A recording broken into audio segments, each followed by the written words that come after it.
Jung's concept of the shadow teaches us that by bringing light to our darker sides, we can unlock our potential and heal from the wounds that have been holding us back.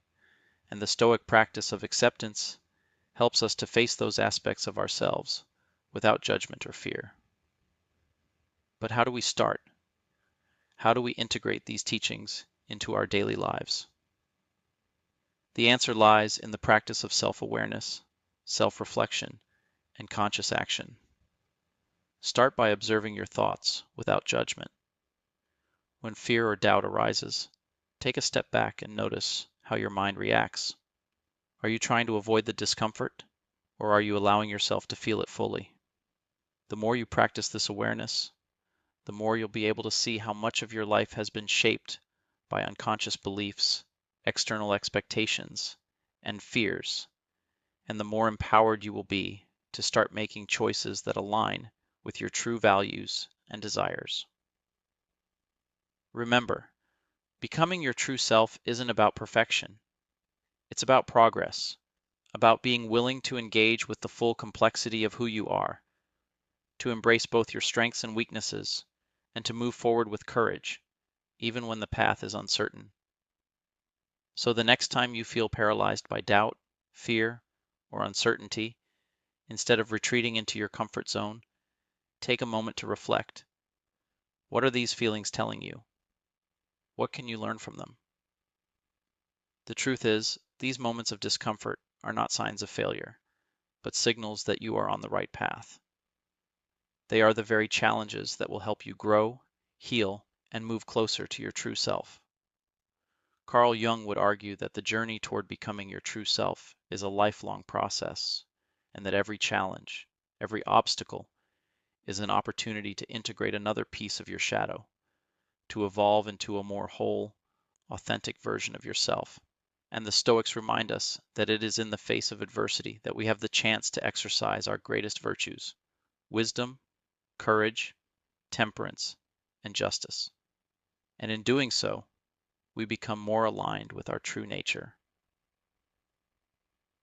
So if you're feeling stuck, unsure, or overwhelmed, know this: you have everything you need within you to break free from the chains of self-doubt and fear.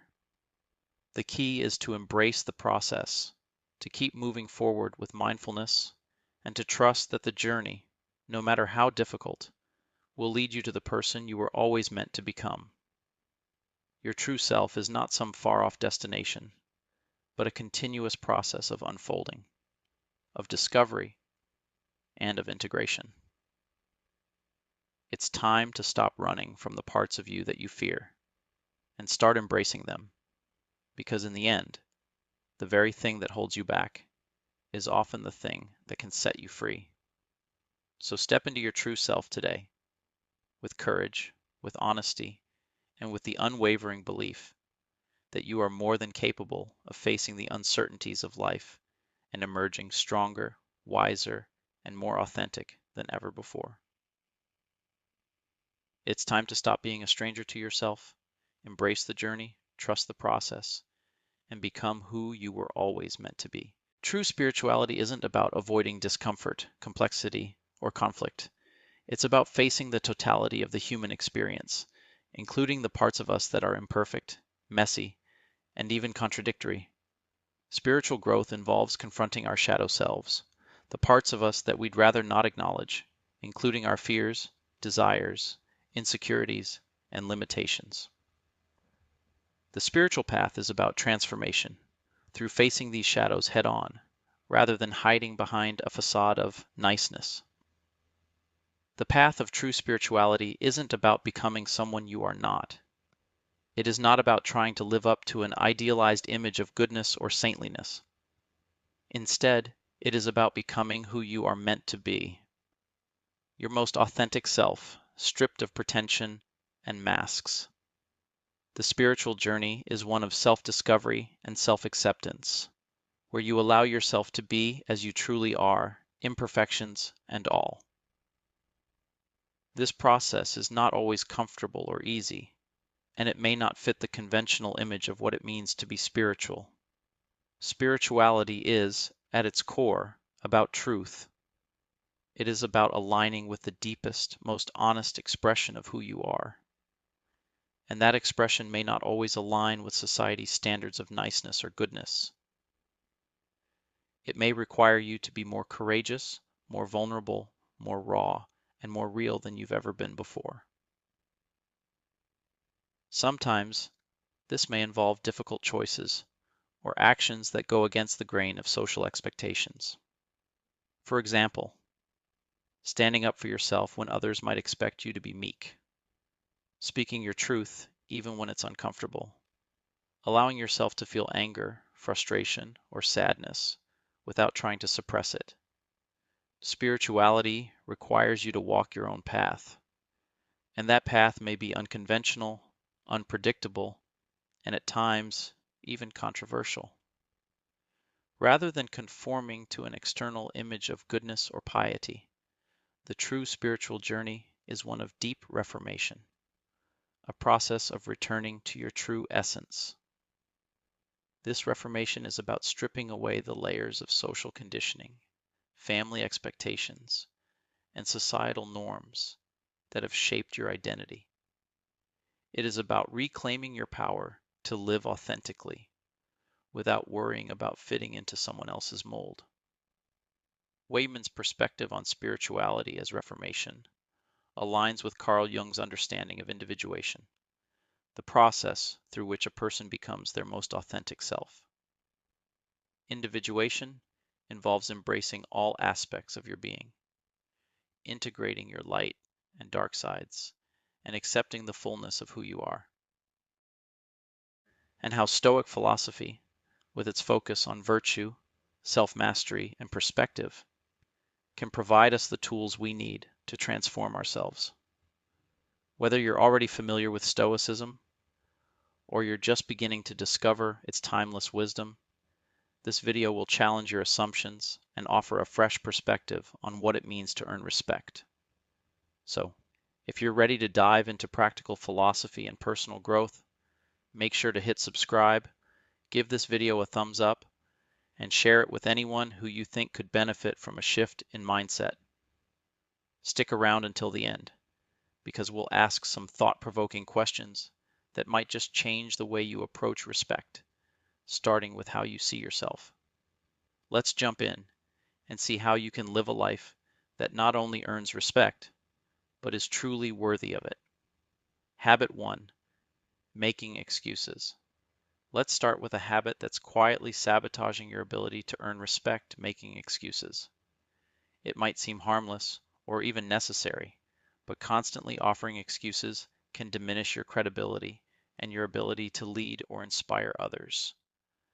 The thing about excuses is that they reflect a mindset of passivity, as though the external world controls your actions rather than your own decisions.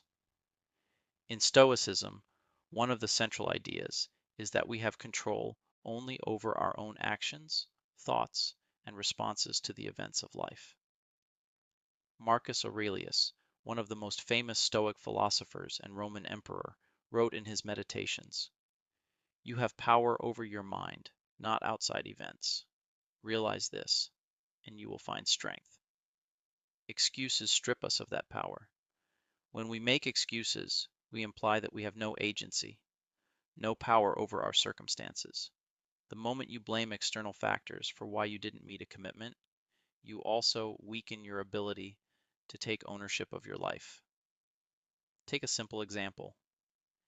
If you're constantly late to meetings and blame traffic, weather, or other outside factors, it doesn't matter how true those reasons are.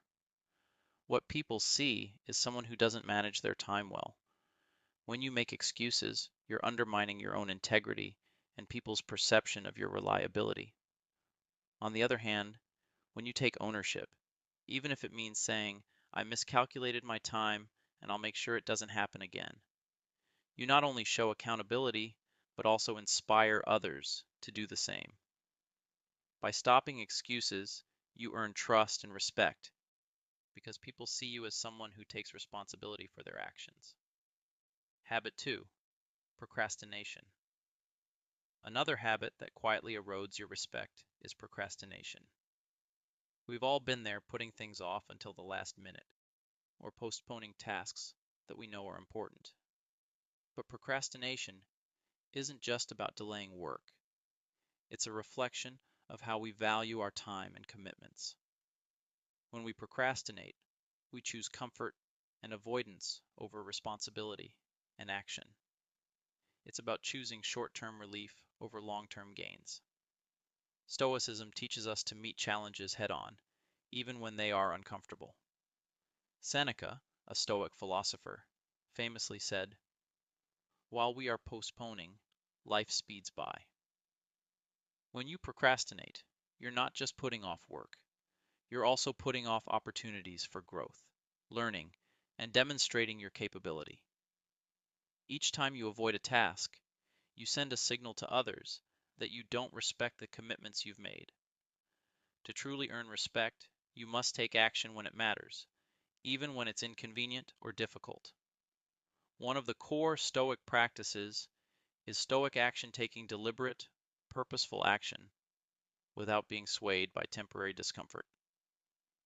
When you stop procrastinating and begin to take action, even on tough tasks, people see you as someone reliable and disciplined.